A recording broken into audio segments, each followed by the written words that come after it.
our job, or as they like to say in the military, our mission. It was our mission to be an antidote to this homesickness that they have. And we figured the best way to do this, because I was not the only one with commercial experience, there were about at least half of us had some kind of background in broadcasting before they went into the military. So we tried to make it sound as much as possible like a stateside radio station.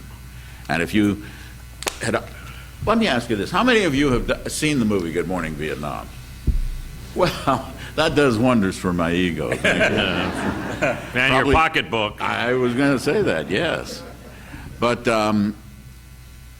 anybody who has been in the military knows that if I had really done all the things that Robin Williams did in that movie, I'd still be in Leavenworth. There's a lot of Hollywood exaggeration and outright imagination. But trying to make it sound like a stateside station, at the beginning of the movie there was this dull, dry, boring announcement about how to get your whole baggage at Ton Sa-Nuit Air Base. And that was a fairly accurate imitation of what it sounded like a lot of the times. But we figured, okay, we don't have, one of the most important thing that people have when they listen to radio in the States is commercials. Well, we didn't have commercials, but we had these things we called public service announcements, PSAs. And if you think about it, you're trying to get them to take their malaria pills or mail early for Christmas or whatever it is. You're trying to do the same thing a commercial would do. You want to get people to act in a particular way. So we said, okay, let's do the same thing that we would do with a commercial. Simply just put a music bed under it would be a change.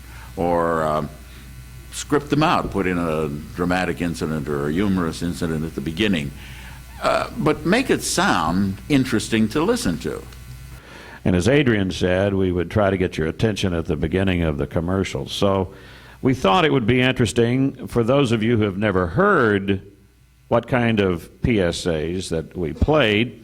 A little montage here that lasts a couple of minutes, but I want you to listen to the last one pretty closely because you may not get it.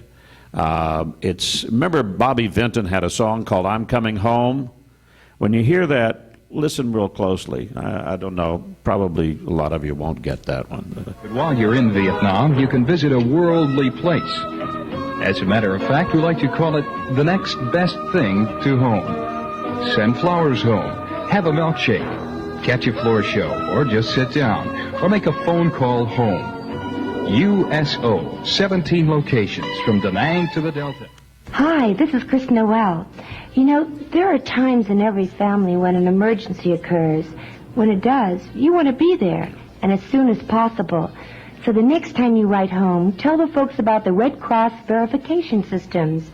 All your family has to do in event of an emergency is contact the local Red Cross. Currency black marketeering does not pay. Recently, 14 persons were apprehended in one day attempting to make illegal purchases of traveler's checks. These men face a possible sentence of 2 years confinement at hard labor, a dishonorable discharge, total forfeiture of all pay and allowances, and reduction to the lowest grade. How safe are you when you're rolling a J? How about when you're completely wrecked or stoned? You probably think you have to be heavy if you smoke the weed. This is James Franciscus, and you probably think I've got a lot of nerve talking down to you. Believe me, I'm not. I'm just giving you some questions.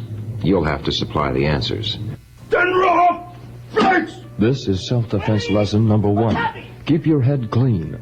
Because of the heat and humidity, and of course the dirt that surrounds you, it's a good move to keep your hair short and clean. It'll help you prevent dandruff and scalp infections. It's also good self-defense. Now it's practice time. Say you're in your hooch or your friendly neighborhood bunker. Hooch. I'm coming home. I'm coming home. Do you want to go home to see your wife or your girlfriend? Sure you do, and so do I. Well, casualties inflicted by the enemy would be the first thing to stop you. Did you know that VD is the second? Avoiding the source is the most ideal way, but I know some of you won't listen to that. The only other way is immediate medical attention. If you're worried, see your medic. I'm coming home. I'm coming home.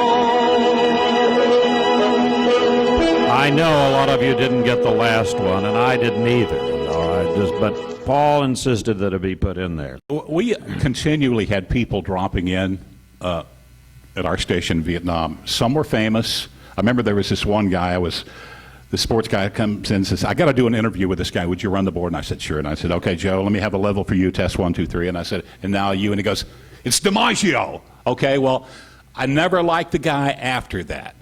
For years and years, every time I'd see a Mr. Coffee, I never liked Joe DiMaggio. Then I realized the guy probably went over there for nothing. Right. I might have blown it up in my mind as to whether he snapped at me or not. But here's a great example of creativity and somebody dropping by. Now, this guy was not a very big star. I want you to listen to the second voice here and see if he sounds the least familiar. From Saigon, ladies and gentlemen, the beat goes on. Now, that was Sebastian Cabot, who played Mr. French in Family Affair for 5 years. He dropped by, and somebody had the initiative to say, hey, you want to do this? And it sounded great. We gotta get out of this place. If it's the last thing we ever do, we gotta get out of this place. Girl, there's a better life for me and you. We gotta get out of this place. If it's the last thing we ever do, we gotta get out of this place. Girl, there's a better life for me and you. Somewhere, baby, somehow I know